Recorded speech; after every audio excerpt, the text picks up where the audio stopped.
Sorry, just there we go. Good point. Thank you very much. All right. So just for the recording, we're just about to move into the meeting today to talk about core condition or condition as part of core. Okay, so just wanted to do a little bit of, just resetting around, where we are in regards to what we're talking about today, and that's around condition. So problem diagnosis name, body site laterality, status, and comment. So they're the things we're talking about today. So hopefully everyone's up to date on what we need for that.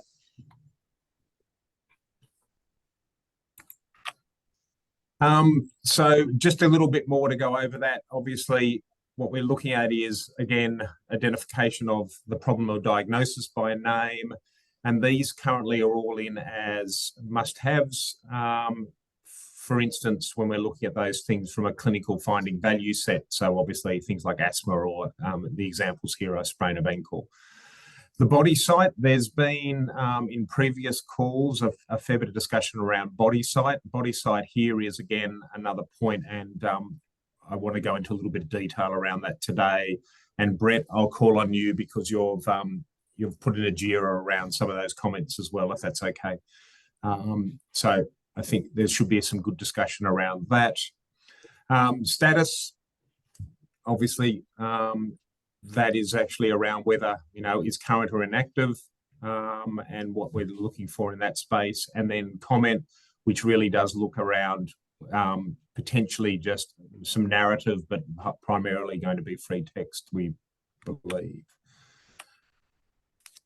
So I've also, in part of the slide pack, there's a whole lot of component background we put this in place for everyone. I won't go over that. I'll take that as the fact that everyone has read that. So we've got time to get into the conversation around those things. And also just to refresh everyone around, where we're looking at in regards to what sits under core condition and those components there. And so currently under the must support, these are the items that sit with under that component, and today we will hopefully get through a little bit of a conversation around where those things sit, but also I would like to try and achieve a bit of consensus around what we could put up for a vote as well. So I think it's good just to do a refresh around what happens, what's currently been sitting in US core and what sits within the Australian core condition components at this point. So, and I think it's important to understand that what we've got down in ours is there are a number of areas where there are gaps. So severity, body site, recorder, asserter, and note are actually are consistently not included in US core or US problem condition components. So I think they should be potential discussion points for us when we get to that section. So unless there's any questions, I'll move into some of the core components around the discussion. And Brett, if you'd like me to, I can bring up what you've put in if you'd like me to do that, if I'm putting you on the spot, just to talk about the JIRA that's been 44712.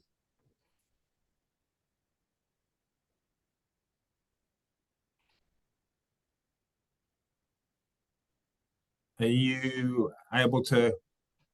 Sorry about that. Up, Brett.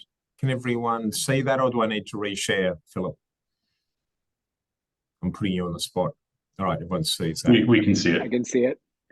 Beautiful. That's all right. Just want to make sure we're all in the same space. Yeah. So Brett, would you mind? I know I'm putting you on the spot. Apologies, but would you mind just talking to this one, if that's okay, please, and I can share whatever you'd like.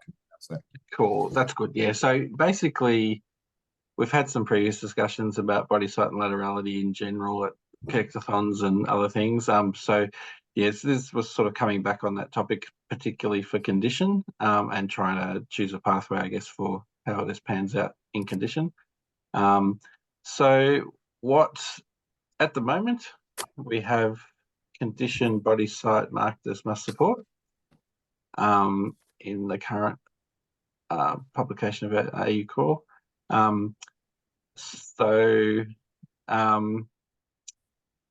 What I've done here is make a proposal that we remove that must support and gone through some of the way that pans out with the way systems are sort of, the systems we've seen have sort of been built out, but I think that probably needs more input from everyone in terms of how I got the right end of the stick here. So basically, like what it boils down to is there's really a few key cases in systems. There's the case where we have conditions or problems coded as pre-coordinated concepts with essentially an implied body site as part of that definition. There's the case where some systems have a problem coded with, and that pre-coordinated concept includes laterality as part of the concept.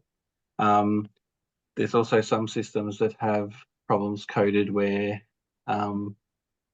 there's the problem, a body site without laterality is coded in the pre-coordinated concept. So essentially laterality is being held separately somewhere. And there's also the case where systems may have a full capability to specify a problem, a body site, and a laterality in separate pieces. So I've got three cases here. One which is the first one, the pre-coordinated full concept is so I've got cellulitis of right knee, so I've got the problem, body site, and the laterality all coded in a single term. One single STOMID term. There's a description there of a cellulitis of knee without the laterality coded, and but I have included laterality described in the text because it was available somehow, and in the system, and also where we have a code and maybe we don't have if we don't have any ability to necessarily encode body site or don't demand it, it would probably pan out something like this, where we've got just the problem concept and the whole body site and laterality part is effectively described only in the text. So this is kind of how it would turn out if we didn't require body site to be filled in, perhaps. But of course, optionally, anyone can fill in body site. It's not, there's no prevention of the use of body site. It just would kind of limit the requirement to do so. So there's obviously pros and cons. We've some of these we've lost some atomic information, and I think so we've lost some ability there to get some of the atomic concepts, but we do have the opportunity with the text, codable concept text, to be able to describe it in text for someone to read. So that's probably enough to start a discussion. Thank you, Brett. And I think it's important that, so the principle on this is the conversation we've been having internally around removing. So if you remove the must support from this, it doesn't mean that you can't use it, but it actually then means for this stage, it's actually around what's the core concept we're trying to. We're not actually trying to have an interface or an integration point that provides every piece of information, but what we're trying to do is share the appropriate bit of information. So if I've, from a clinical perspective, if I am, seeing a patient and I see some information that says cellulitis right knee, and because that's come through from a specific system, then that gives me obviously the laterality that makes sense. But if the system doesn't have it, then under a must-have, then that would actually potentially cause a lack of data coming through, as opposed to me as a clinician seeing it and saying, all right, you've got cellulitis of the knee, and then my conversation with the patient is, which knee was your cellulitis in? So it's giving enough information from a clinical perspective to be able to be informed around condition information, but it's not then limiting it from a system design perspective. That means that if you don't have, whether it's on the right knee or the left knee or etc., it doesn't actually stop that being done. So that's just the principles of where the thought is coming from. But Richard, you're up first, and then Philip. I'm thinking about how this plays out in terms of somebody sending and somebody receiving information. So if I've got a system, and say we've got the thing where we've taken off the must support, I've got a system we've taken off must support on body site. I've got a system which sends cellulitis knee right. As the text, it sends the code, just cellulitis. It doesn't send any body site information, and I've got a system that receives that, then I can quite happily take that. If I, on that same one, have cellulitis, if I have cellulitis like that, and I don't send a body, sorry, and I do send body site, and the body site has right knee in it, the receiving system can then ignore the coded right knee. So the receiving system will then have codes for cellulitis, and it'll have text for cellulitis right knee, but it will have lost that code. So I presume that's what's being proposed.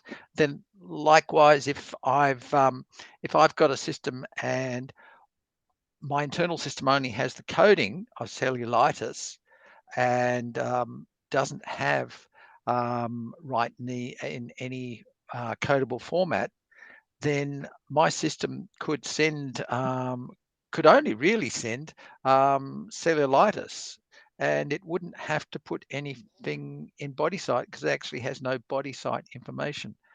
Are those both the way you would expect this to work out?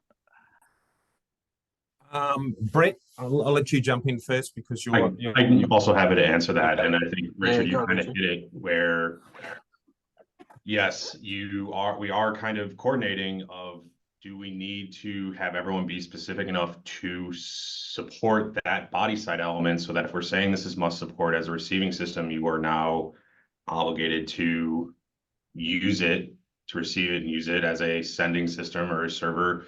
You are obligated to populate it. And that really comes down to, how are people using this currently? And if we take a look at the vendor support pages, like we will shortly, it is fairly unused. So I think what we're kind of seeing is that while it might be something that can be populated, is it consistently populated in clinical workflows? Is this how systems are capturing it? And I think the answer is no. I know from my system's perspective, it is not something that we explicitly capture as part of a problem list entry or general thing. So the scenarios you mentioned are exactly kind of what we're thinking through, is what does that mean for each of these parties? I do think you hit those. Yeah, I do believe you hit the right scenarios. Then with the extra context of, according to the vendor support that everyone filled out, it's not really used for that. And I do think if we add some of that as a requirement, a lot more systems will need to be able to use it and understand it. Yep. And you did articulate it very well, Richard. So, Brett, have you got any comments on that before we go to Philip, who's dropped his hand in anticipation, or that his question's been answered? No, I think that this is all good discussion, but it'd be good to hear other people with other systems. So it'd be good to weigh in on how they work. Okay, thanks, Brett. From their perspective. Philip? Yeah, so I was just agreeing with Andrew and Richard too. So similarly, in my system, I have a field in some of the screens for condition, but not everywhere.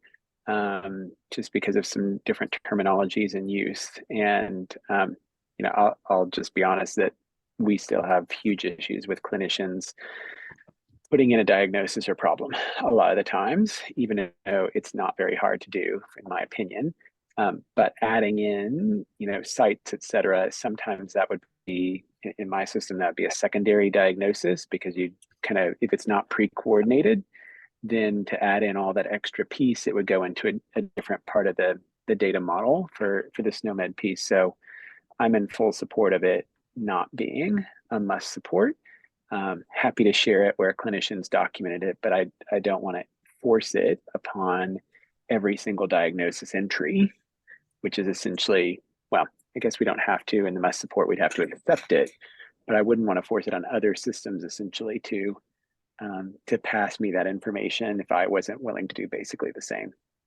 And I don't think that'd be a great clinical workflow. Okay. Do we have any other comments or anything? Sorry, I see some stuff in chat. I'll just see what that is.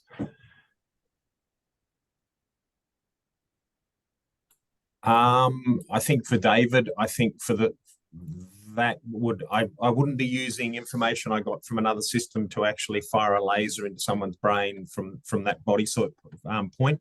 So I would suggest it's a good question, but I don't think, you know, from my perspective, I don't think that would be there. I think it's not precise exactly as other people have said. Andrew said that. What about scenario where display itself contains location laterality? I was captured separately, say, right. I think then, you know, if it comes across, but that's usually sometimes part of where it's part of the display. People may put that in there exactly as you said. So I think I'm seeing Sanjeev. Probably again might be jumping the gun a bit over here. Maybe not a topic for our one, but still, do we have any idea how we're planning to solve this in the future? I know we are suggesting it for it to be not to be must support now. Do we have any? Yeah, I think it's around what do we need to be able to move forward and function in our, you know, in the first step. I think when we look at it long term, you know, my humble opinion is that as the systems mature, we'll make a decision around whether that is consistently collected across each system. I think the issue we have at the moment is around, and we've had this in a number of other conversations, around the consistency of what information is captured, and do we, in a sense, create a negative impact on, you know, on existing systems by making a decision around things such as must have. And what we're trying to do here is say, if it's there, it can actually still be used or must support. It can be there and still be used without actually hamstringing systems that don't collect that information or don't have that available, as we've just, you know, people have just spoken about.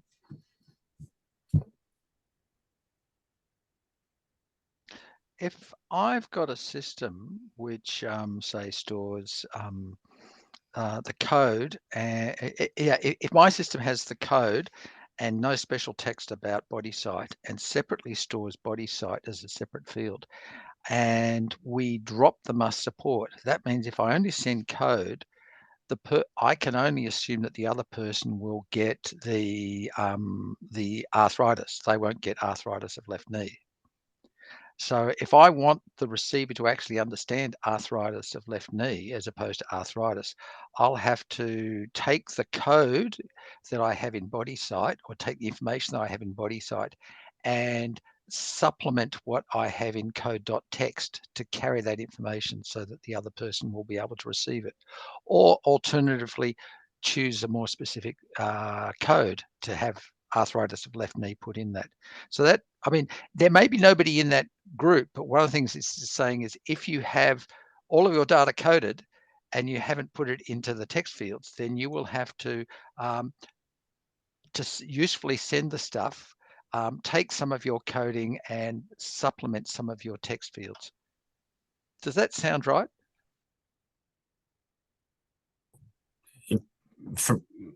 Danielle, you're shaking your head, so. I mean, it does sort of, And that, like, if the only connection and an agreement between your two systems is AU Core, noting again that AU Core, it doesn't define specific use cases, because, you know, it is the floor for stuff. So AU Core isn't requiring you to do that, like, isn't requiring that you go further than that.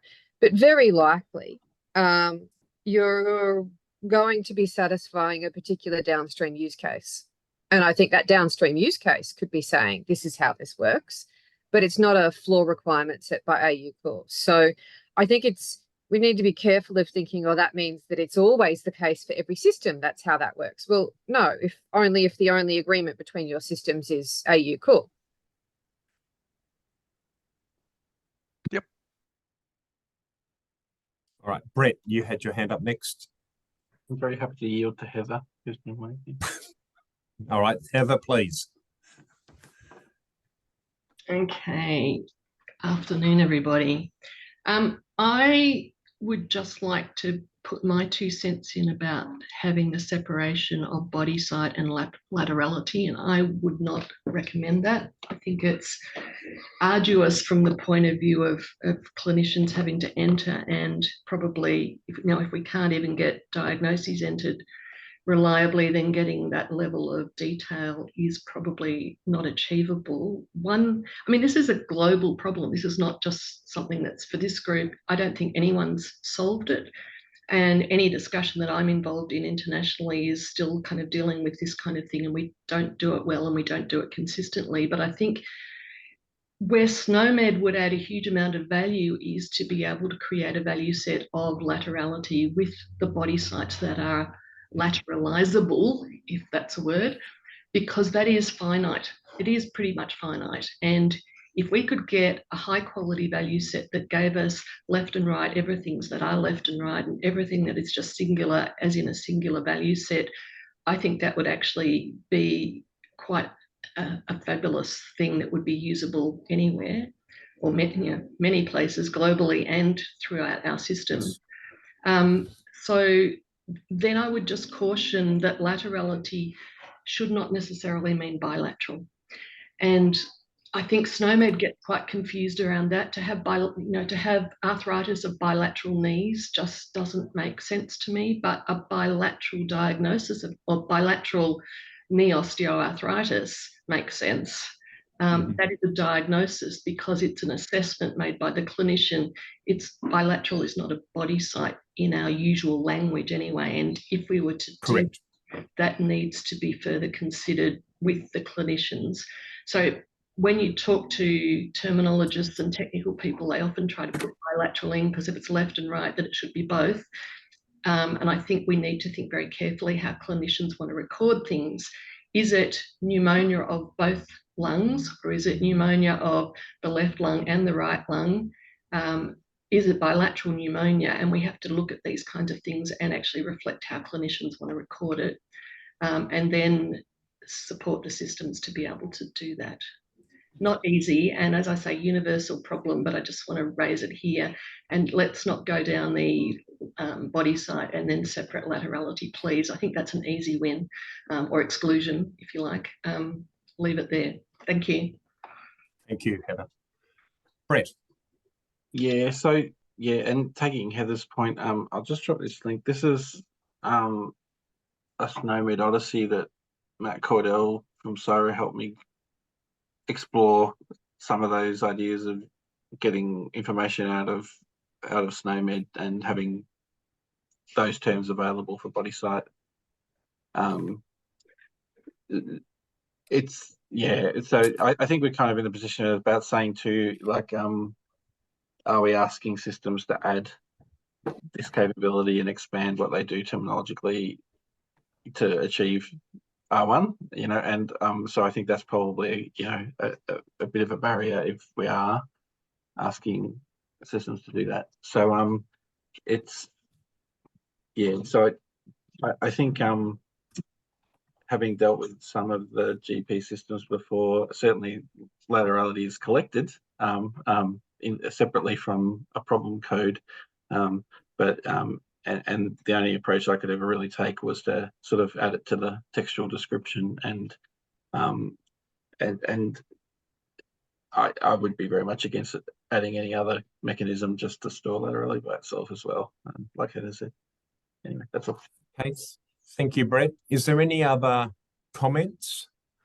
Because if not, I want to move on. But also, what I would like to be presumptuous and suggest that, you know, are people comfortable that we put that up, that we have a degree of consensus that we'll actually put that down as a removing the must support from that? Is there any? Did you want to take a vote in this session? If I'm allowed to, Danielle. Yeah, no, you are. I was just trying to understand if that's what you were. No, that's fantastic. I'm the finding my feet, so I'm trying to make sure I'm. But yes, that's a good idea. So, I think what we found last time is we did a raising of hands. Andrew, you able to then cover those and count them off? So if people are comfortable with that, please put your hand up if you are. Sorry. Sorry, go, Danielle. I'm happy to motion. I'm happy to motion, please. and I think that's. Yes, sorry. I'll second. Let's just hang on. Let's just get the covering of the motion here. Can I be clear that, Brett, in your proposal, just so I understand what I'm voting for, because I think I know, but is it two things? Is it that we're voting to remove must support from body site and to provide the implementation guidance we've just agreed about how you put it in the text part? Is that what we're voting to do for AU Core? That's the proposal? I think it, can, how strong that advice is probably the question. I would be happy if it was just advice to use the text. Well, I think the text part should represent what you collected in your system and was the sort, essentially the concept that you want to describe should be described in the text. So I believe if you collected laterality and wanted to describe that in the text from your system, you should put it in the text. I wouldn't say you have to, because it's up to you, I think, and I don't think there would be a support sort of criteria for that. Yeah. And that's what I thought that we were voting on, that guidance that suggests that that's how you can do that. Yes. Yeah, I'm happy with that. Yeah. Yep. So two parts. Yeah. Must support removed from body site and advice that condition code text should contain as much detail as appropriate. Well, as much detail as appropriate seems to be very open-ended, because that would include not just body site, but also things like status. So severe arthritis as opposed to mild arthritis. So well, I think that's as we're just talking about body site, do we want to just make it about body site, or do you want it to be wider? I mean, practically there's no test for that text in the standard. So I think it's up to the system to decide and the system owner to decide what goes in that, including other qualifications if they desire. I was just thinking that as its guidance, it will be things that supposedly people will look at when they're choosing what to do. So if you're choosing to generate text that includes some extra stuff, we've been talking about body site. So the idea is that the code will also include body site information where appropriate and relevant. But the text you proposed was be wide enough to include other things that aren't part of body site as well. That was all. I'm gonna propose a second thing here. How about we vote on that guidance, and that since we've got the consensus meeting next Thursday, we have a branch that people can see that puts the proposed text there, so we can just confirm we're all comfortable with what that proposed text says. I like that. Yeah, that's good. I think practically, I know there are other things than laterality which people will possibly put in there that is very useful to the reader, and essentially that means that the code is at a different granularity than the text, right? Really, right? So, which is not a problem really. It's just, but I'm not sure we can have any constraints on the text as such. So I'm happy to motion that we accept the proposal. I don't remember what number it is. If you can maybe go back a slide, that we accept the proposal FHIR 44712. which will result in us removing must support from condition.body site and adding implementation guidance on what to do with condition.code and supporting laterality under the expectation that we will get to see what that text is on the next Thursday meeting. So I'm happy to motion that. Just Thank you, Danielle. Do I have someone who supports that motion? I will do that. Thank you, Brett. Thank you. All right. Could we have those in favour of that motion please raise their hands?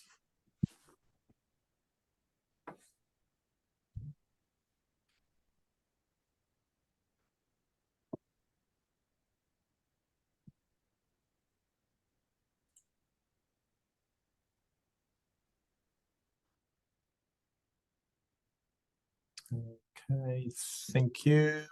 Those, if everyone puts their hands back down, can we have those who are not in favour, please raise their hands.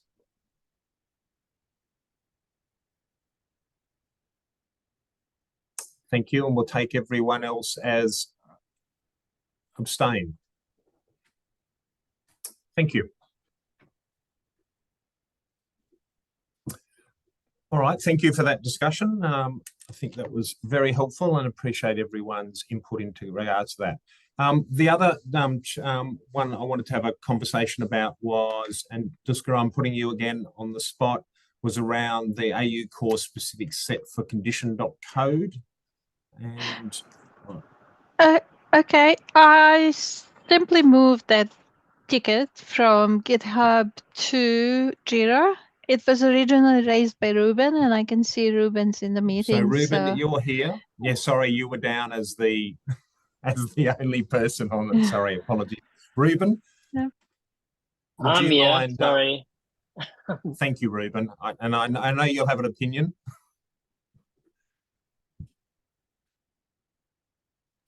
Sorry, I'm just refreshing my page for a second.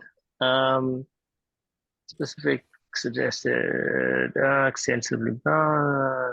Okay, so this is actually a broader topic, I suppose, which I think in subsequent weeks after I raised this, Danielle and I may have spoken about, and there may actually be a policy resolution to this.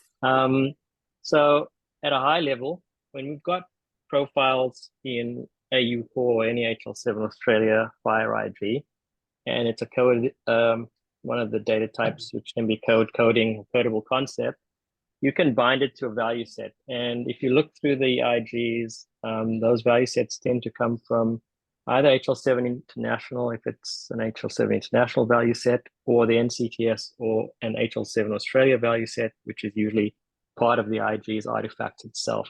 So I raised this because I wanted some clarity around what sort of relationship there is between the IG and the NCTS, noting that they are different organizations responsible for them. And because these are bindings, a change to the value set by the NCTS could or may have very real impacts on implementers of the IG. So I suppose I was asking whether they necessarily needed to be NCTS or whether they could all be contained within the IG itself. I hope that explains the issue. And I guess, give the summary of the conversation that myself and a couple of others had the conversation. You're right, Ruben, we did, and I've not updated that ticket. So the National Clinical Terminology Service, which is indeed an Australian Digital Health Agency service offering, which is, yes, currently operated by CSIRO on their behalf, but it services ideally what is national clinical terminology. So some of that content in there is authored and, I guess, owned, if you will, by the agency, but some of it is owned by HL7 Australia, because although it's published and authored in the NCTS, the owner and the rights to can something happen to it is HL7 Australia. And those are the value sets and content that originated from the standards process. This is one of them. which has to go through our standards process to change, basically. And there was an agreement many years ago between what was originally the PA working group for Australia, the patient admin working group for Australia, which became the FHIR working group, that any value sets that were either low-ink heavy or SNOMED heavy would be authored and maintained by expert terminologists, which essentially became the NCTS, and that we would have a way as the FHIR groups, including AU Core, to feed in our requirements to those groups and say, here's what we need. And it would be authored by, you know, the experts in the country, basically, and put up in their terminology server. So they are still HL7AU terminology items, but they are authored and maintained, because this one is SNOMED by the NCTS service. So even if we made a more specific one, it would still be authored by the NCTS. It would just have a different set of values if we decided that we wanted it to have a different expansion. Great. So that all sounds good to me, Danielle. I guess the only things that would be good to make visible is where that policy agreement sits, and potentially something that tags these value sets which are under that governance arrangement as being under that governance arrangement inside the artifacts themselves. Whether that's the copyright or the description, I'm not too bothered. But I think it's important to differentiate between value sets which have this governance versus the NCTS's other managed value sets. That's a really good point. Now, I know, and of course, Michael Osborne is not on the line at the moment. He's not able to make this one.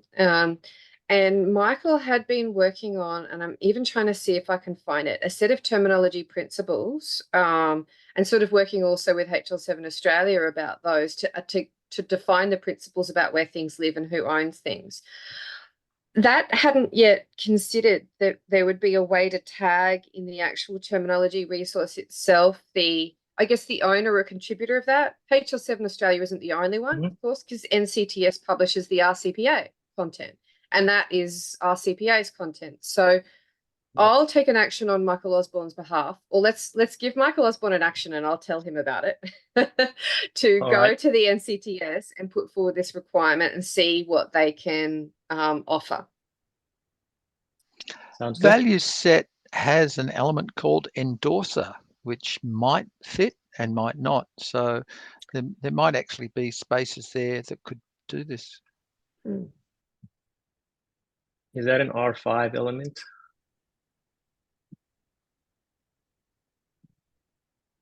Got to unmute.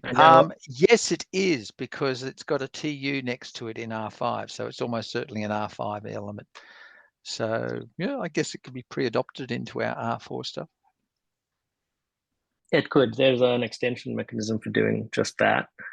But really the mechanism by which this happens is less important than it actually happening somehow. So Yes, happy for Michael to take the action.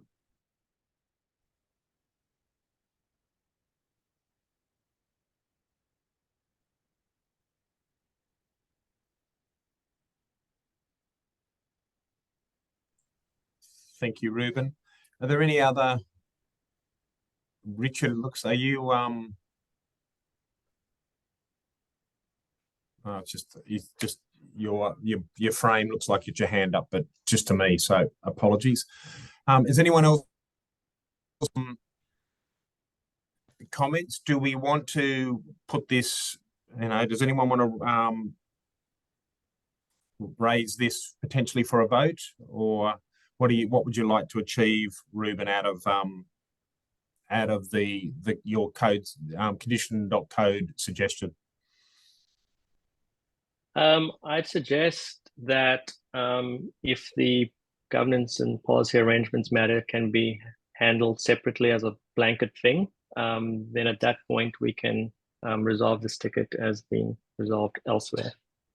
But happy to leave it open until that point. Okay. All right. Well, Does anyone else disagree with that? If not, we'll move on to the next items. I'll go back to the presentation.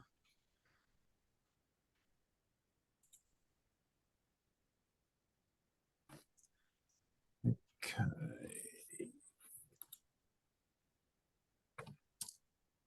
So the other discussion points that were around from JIRA and GitHub Tracker was some how to do, so free text medical history, and how to support diagnosis type comorbidity complications, and to improve text of AU Core.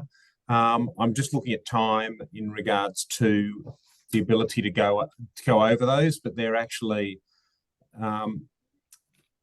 Danielle, what are your thoughts in regards to managing those three? Because I think we've covered off the two main ones that I wanted to cover, and these ones are still there, but they're more in that a lower priority from my perspective.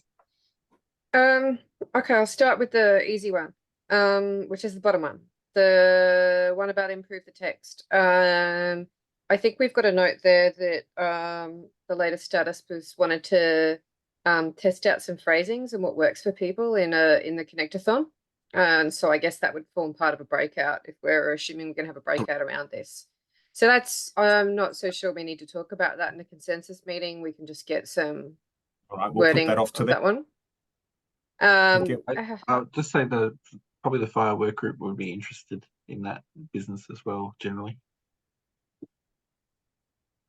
Okay, sure. Yeah.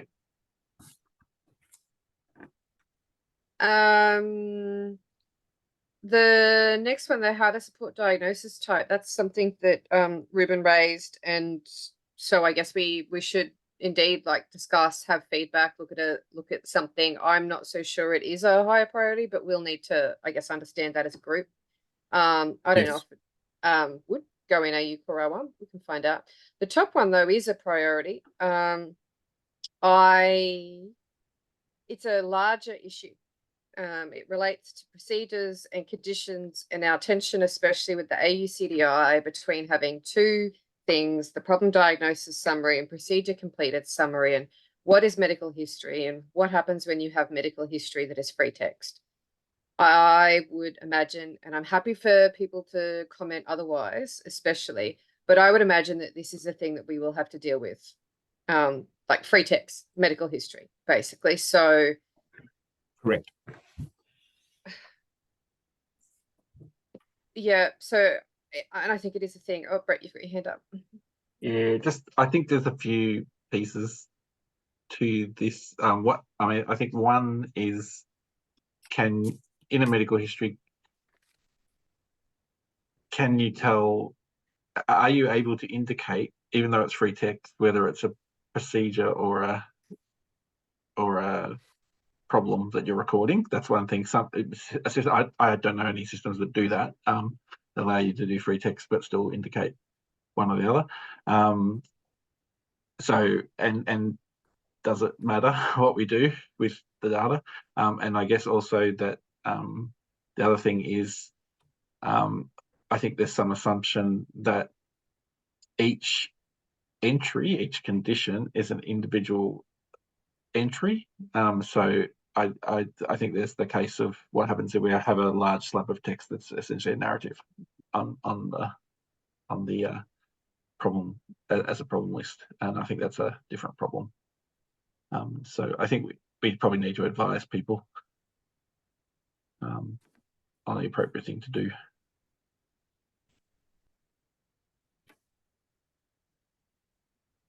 Any other thoughts? Thank you, Brett. Thanks.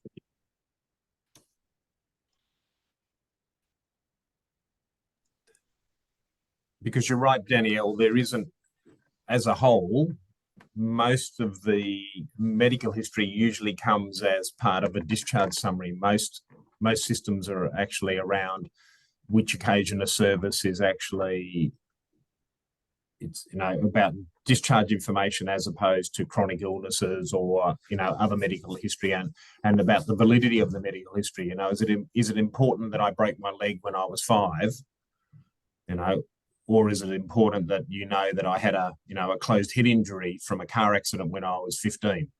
All right. So, and I think that's where, yes, it starts getting into the complexities around, and the systems don't tend to, I think this gets back into the whole thing around, you know, well, we're taking blobs of text, what are we, you know, potentially doing with them or not doing with those? And does this, and the relationship to actually AU core condition are we expecting AU core condition to be the way we support free text medical history? I would posit no. Oh, I think we should understand how we deal with free text medical history, but I'm not really sure that's the point of the AU core condition profile, which is talking about our structured requirements. I can see some hands up there. There are other ways to do this. But Now you did it. Philip. Yes, I'll take the bait there, Danielle. So I think, I mean, I agree with you. I guess when I think about my system, for example, I do allow, and in Australia, I do allow the entry of free text medical history as a term, not as a huge paragraph. Like some of that will probably end up being documents or some of the other kinds of results, which is where I'm betting you might be thinking about, Danielle, if I put a thought in your head, maybe or maybe not. But yeah, so we do support a little bit of that. And because I guess at least in Australia right now, we've not been bound to specific value sets. There are some times where clinicians use the wrong thing, i.e. they use the problem list to document a procedure, not the procedure list to document a procedure, not so much the vice versa, but it is technically possible, at least today. So I guess in my head, I'm kind of thinking, I'm very happy for us to support or to allow free text to occur in certain instances, but I'm not going to die on that, that's for sure. And there are definitely other ways, I would agree with you too, especially when we get to full histories and that kind of stuff. I think that fits more is, you know, providing access to the notes or results or some of the other kinds of things. Thank you, Philip. Brett? Yeah, I think I was just going to agree with Philip, really. Yeah, I know definitely in GP systems, there are free text entries where you don't have a term to use, or the doctor chooses not to, mostly. So, and at that point, you can have other data present, like a date of onset, who entered it, and a whole bunch of useful things. So it is a fully fledged entry. It just hasn't got a coded term attached to it. So you can pretty much, it's effectively a free text entry that has a lot of information in it, but can't be processed, with a coded term. And I think that's pretty much what Philip said. I think Rachel too has got a note, which I think is the same sort of issue. Yeah. But are you thinking that each of these are separate? So when we're thinking medical history is free text, are we thinking like there's a discrete entry and I know there's a discrete entry and that's the blob of text? Or are we thinking I've just got this narrative and it will contain one to many entries of medical history in it, and I can't even necessarily clearly distinguish in a machine way which one it is? That's another case. Yeah, that's another case, I think. But yeah, I think Philip and I are talking about like where you actually have made an entry. It's just that you haven't had a coded term to use for that. Yes. It may not exist, which is one thing, or you may want to, it may be just something that's dated. So I think I do think we need to talk about it. And I think we need to talk about it further. One option is to do a breakout on this in the AU Core Connectathon and try to get some stuff and what does it really look like, and try to get some cases and have a proposal that we then bring back out of the Connectathon to the technical design group. That could be a way we try to tackle this. I know there's different positions depending on, I guess your downstream use case, I'll say, like IPS, like patient summary, has a particular position because it's coming from a document context. So that makes it pretty easy. I've seen the NHS do some interesting things where like either for a list, you could have a medical history list, that's what it's called, and in entry, it's just every single entry is just free text because entries can have text, and that's what distinguishes it. And they're just carrying around this list thing called medical history. So there's a few ways we can cut this used by different places around, and I guess how much can we get to a position in AU Core is interesting to know. Because I think, I mean, it's notable. Condition code is a codable concept, which means it may later be coded, right? So it's just because it's free text when I entered it doesn't mean it can't be coded later. And that might be actually how it works in a system as well. But in theory too, it could be that a code doesn't exist at a point in time. It's recorded, but later a code does exist and it's able to be coded. But if all you've got is text for all the rest of it, which is like, because you've said, oh, there might be these other things, but you don't have the capability to pull them out and start filling out the structure parts of AU Core condition. That worries me a bit, and that's making me think that we want to go down this narrative. I have a free text medical history condition profile. And it says, so here's the rules for doing that. So sorry, I'm going to, just with time, we've got 3 minutes left, and so I think, Danielle, what you're suggesting and bringing that into the Connectathon, what's the process around moving that into what you've suggested? I think that's probably, I think it needs that level of people running some use cases through it and having that conversation. I think we should, well, so really the process for that is us deciding that we want it and what might be doing it. And we can spend maybe 10 minutes or 5 minutes on that in the consensus meeting, maybe bringing that up with the rest of the folks. And then I guess we need a volunteer to put their hand up to say, I'll be at that breakout and I'll like take that through the group and coordinate it. That's what we need to make it happen. Is there any volunteers, or do we need a voluntold? Is that what that's what I worry about with you, Danielle?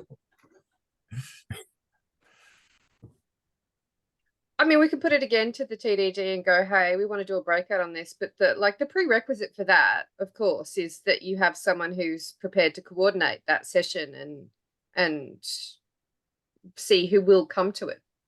So we'd want to get interest on who wants it, who will come along to that, and have someone to coordinate it. And then we can book the rooms. I expect that on our Thursday session, I will actually have materially significant updates about the Connectathon. I'm told we're getting very, very, very close to signing contracts about venues. So I might actually be able to tell you exactly where everything is and what our rooms would be then next Thursday.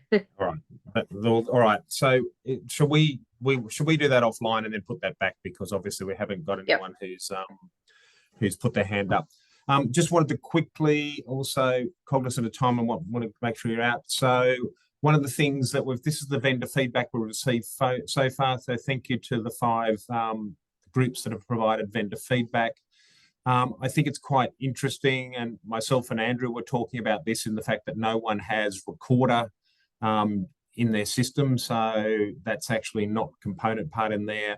But as you see, there is a consistency in the bigger systems around body site from the conversations we've had. So if anyone else is from the from a vendor perspective, if you could please fill out this, that would be extremely helpful. It gives us a bit more clarity around some of the information in what's happening in that space.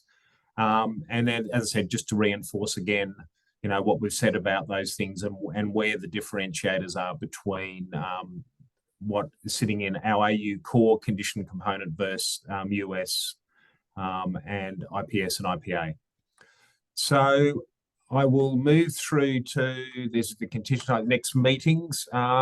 So basically, feedback due 1st of March, if that's possible from everyone, please. Condition census and TDG 7th of March. Please use the Confluence per Zulip if you've got any questions and discussion, and any other JIRAs, please to come through. Upcoming meetings, as you can see, we've got the consensus meeting on the 22nd and the 23rd in online.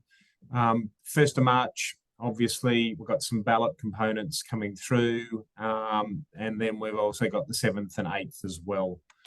So next Connectathon, which Danielle just mentioned that she will have some better information around that, but that's basically 20 and 22nd of March. If anyone's, if you're unsure of the dates, etc. And that's it. Thank you all very much.